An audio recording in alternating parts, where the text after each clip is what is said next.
Hello, beautiful people. I'm Hilary Pfeifer. I'm a mixed media artist who works out of my home studio in Portland, Oregon, and this is my behind the scenes tour for the American Craft Council's In My Studio series. I've been making my living as an artist for 32 years, and craft has been an integral part of my entire life. My parents ran a craft gallery in Eugene, Oregon when I was growing up, and that gave me a real first-hand connection with working artists and an opportunity to start selling my work to people outside my social circle.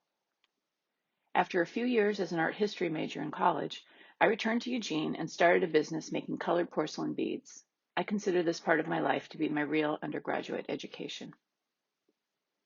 After 6 years of supporting myself, I decided to move to Portland to attend Oregon College of Art and Craft, whose BFA program was more like the graduate school I felt I was ready for. I had so many ideas of things I wanted to make and hone my skills in every one of their departments. Artist residencies have been a great way to keep growing artistically, and I've been everywhere from Finland to Philadelphia, from a Costa Rican rainforest to a renovated school bus on the southern Washington coast. A few years ago, I was part of an amazing residency at my local dump, where I was allowed to glean materials and use them to create a new body of work. Inspired by the bird life I saw there, I created an installation of over 50 mobiles. The real gift was finding a big stash of discarded pencils one day, which I used as a subtle design element and have continued to work with them ever since.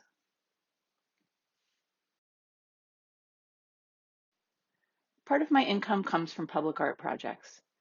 Some of these commissions have been in wood, but several years ago I got an opportunity to translate my hand-cut collage work into laser-cut metal, and it opened up a whole new way to work.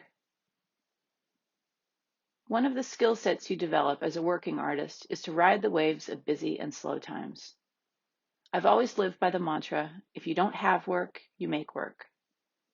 Keeping myself busy has been imperative during the pandemic, and one of the things I did to distract myself was designing a set of playing cards with scissors.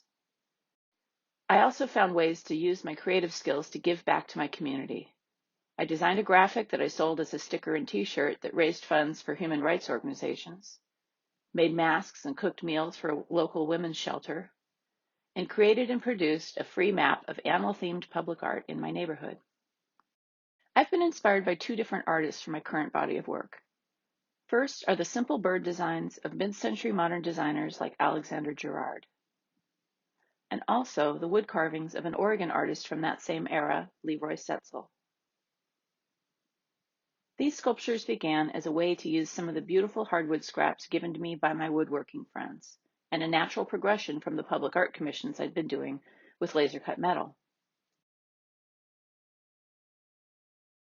When I work with aluminum in my sculptures, the design always starts by hand-cutting my silhouettes with scissors. I feel as confident sketching as I do cutting to work out ideas, and it really adds a handmade feel to this industrial material.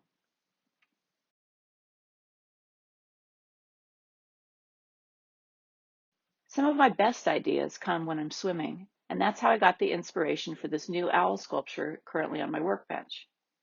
It's made from cherry, purple heart, maple, and ebony. The base is a burl that I've shaped and embedded pencils into.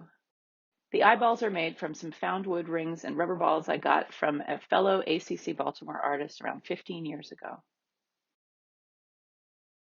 After years of cramming into spare bedrooms or basements, I bought a house with a detached two-car garage in 2002 that was to become my future studio.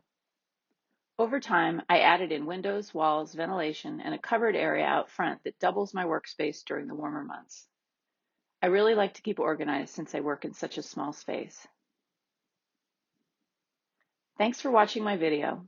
You can purchase my work through the ACC website this week, and feel free to contact me directly if you have any questions about a specific piece.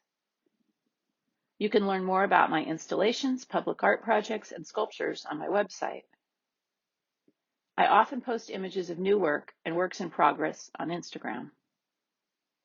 And thanks to everyone who supported the arts during this precarious past year.